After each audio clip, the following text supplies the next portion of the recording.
KPK akan mendalami laporan penyimpangan penggunaan dana yang melibatkan calon gubernur DKI Jakarta Anies Baswedan. Dalam laporan tersebut, Anies diduga menyalahgunakan kewenangannya saat menjabat sebagai Menteri Pendidikan dan Kebudayaan.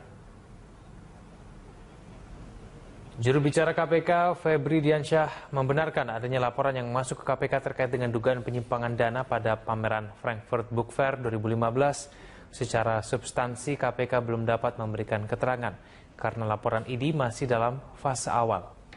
Sebelumnya, seorang praktisi hukum, Andar Situmorang, melaporkan Anies ke KPK pada Kamis kemarin. Dalam laporan tersebut, ia menyatakan Anies telah menyalahgunakan kewenangannya sebagai Mendikbud dalam acara yang berlangsung di Jerman itu.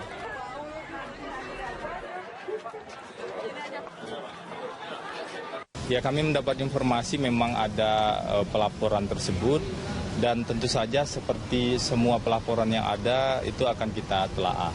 Jadi semua laporan yang masuk kita perlakukan sama, kita telaah. Kemudian kita lihat apakah ada indikasi tindak pidana korupsi atau tidak. Karena memang dari begitu banyak laporan yang diterima oleh KPK itu tidak semua merupakan tindak pidana korupsi misalnya. Atau ada yang merupakan indikasi tindak pidana korupsi namun bukan kewenangan. Menanggapi laporan terkait dirinya ke KPK, Cagup Anies Baswedan mengatakan pelaporan itu adalah hal yang wajar. Anies meminta seluruh pihak bersabar karena hal demikian akan semakin gencar terjadi menjelang pilkada putaran kedua. Anies memprediksi akan semakin banyak isu yang mencuat jelang Pilgub tanggal 19 April mendatang, terutama yang terkait dirinya dan Sandiaga Uno. Anies mengatakan hal ini terjadi karena angka survei paslon nomor 3 yang semakin tinggi. Anies menyatakan akan terus fokus dalam bekerja dibandingkan mengurusi hal-hal demikian. Sebelumnya, nama Anies Baswedan sebagai mantan Mendikbud dilaporkan ke KPK atas dugaan korupsi proyek Frankfurt Book Fair senilai 146 miliar rupiah. Iya, jadi banyak sekali nanti bermunculan. Saya mengharap kepada kita semua untuk sabar, jangan kaget. Akan selalu bermunculan cerita-cerita yang lucu-lucu seperti ini. Dan biarlah mereka yang menuduh, yang memberikan bukti-buktinya. Karena tanggung jawab membuktikan itu ada pada yang menuduh, bukan ada pada yang dituduh. Jadi saya merasa baiknya mereka yang menuduh itulah yang membuktikan. Anda menyaksikan News Update pukul 17 waktu Indonesia Barat. Calon Wakil Gubernur DKI Jakarta Sandiaga Uno tidak memenuhi panggilan kepolisian sektor Tanah Abang, Jakarta Pusat hari ini. Pemanggilan Sandi untuk dimintai keterangan sebagai saksi kasus pencemaran nama baik di salah satu komunitas olahraga. Kapolsek Tanah Abang AKBP Suwaro menjelaskan ketidakhadiran Sandi pada pemeriksaan kali ini karena menghadiri agenda lain. Untuk Sandi dan kuasa hukumnya meminta penjadwalan pemeriksaan ulang kasus dugaan pencemaran nama baik yang dilakukan oleh terlapor berinisial E dan S dilaporkan oleh Dini Indrawati Septiani. Pencemaran nama baik ini diduga terjadi pada tahun 2013 lalu saat korban tengah berolahraga di kawasan Senayan, Jakarta Pusat. Untuk pengembangan kasus lebih lanjut, kasus ini dilempahkan ke Polres Jakarta Pusat.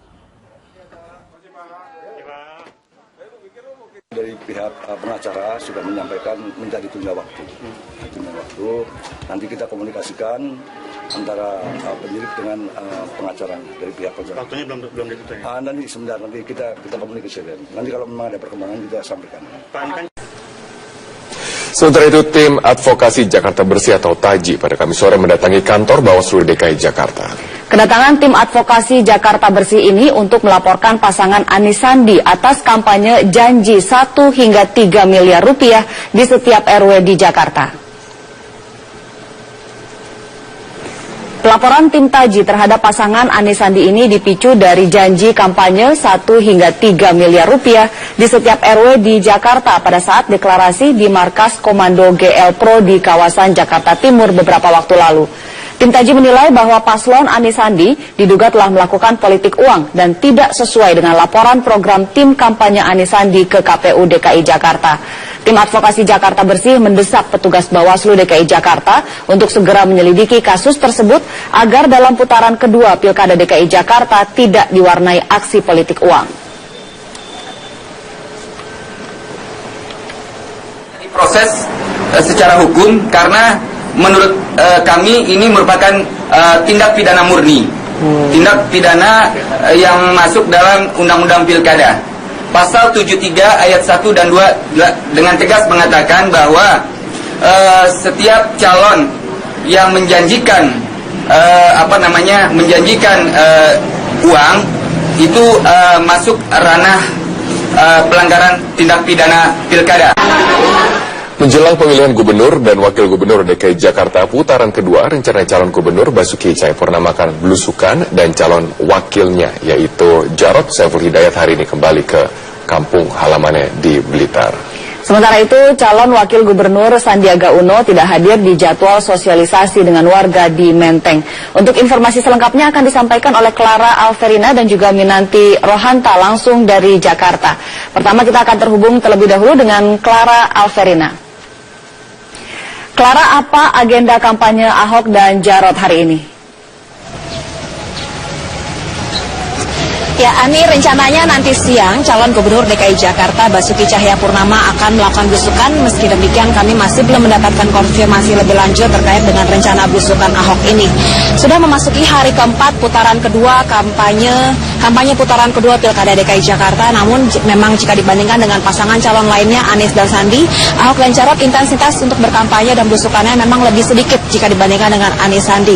Meski demikian kami juga mendapatkan informasi bahwa kemarin bahkan saat ini Ahok sedang melakukan belusukan. Meski demikian memang kegiatan belusukan yang dilakukan oleh Ahok ini sifatnya internal dan tidak dapat diliput oleh media. Dan kami juga meski memang tidak terlalu banyak belusukan, baik Ahok dan Jarod ini lebih banyak untuk merapatkan barisan internalnya. Di antaranya seperti kemarin Ahok melakukan pertemuan atau rapat koordinasi bersama dengan tim pemenangan, kemudian anggota pengurus partai pendukung dan juga relawan. Dalam kesempatan tersebut dibahas mengenai strategi untuk memenangkan pasangan calon wakil gubernur nomor urut 2 Basuki Cahayapurnama dengan Jarod Saiful Hidayat, dan disepakati beberapa hal. Pertama ialah terkait dengan pemetaan kira-kira siapa saja yang harus ditempatkan untuk wilayah Jakarta Timur dan juga Jakarta Selatan untuk semakin meningkatkan dukungan suara untuk Basuki dan juga Jarod. Sementara siapa-siapa saja yang juga harus ditempatkan di Jakarta Utara dan juga Jakarta Barat untuk mempertahankan suara Ahok Jarod yang sudah cukup tinggi di kawasan Jakarta Utara dan juga Jakarta Barat. Selain itu juga dibahas bahwa tim pemenangan akan disepakati bahwa mereka akan lebih banyak belusukan ke bawah, begitu pula juga dengan Ahok dan Jarod yang akan lebih banyak belusukan dalam kampanye ini. Sementara kami mendapatkan informasi bahwa hari ini dari kemarin calon wakil gubernur DKI Jakarta Jarod Saiful Hidayat sedang melakukan pulang kampung halamannya, yakni di Blitar, Jawa Timur, dan untuk melakukan kegiatan ziarah ke makam Presiden Republik Indonesia pertama, yakni Soekarno, dan juga berziarah ke makam orang tuanya. Rencananya Ahok akan berada di Surabaya dan Blitar selama 3 hari dan akan kembali ke Jakarta besok atau hari Sabtu.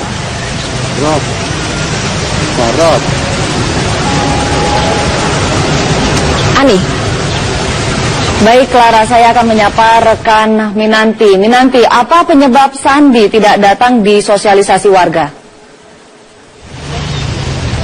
Ya, Ani, jadi informasi dari tim media Sandiaga Uno memang ada miskomunikasi antara jadwal yang telah disebarkan kepada wartawan ternyata berbeda dengan tim sosialisasi dan kampanye dari Sandiaga Uno.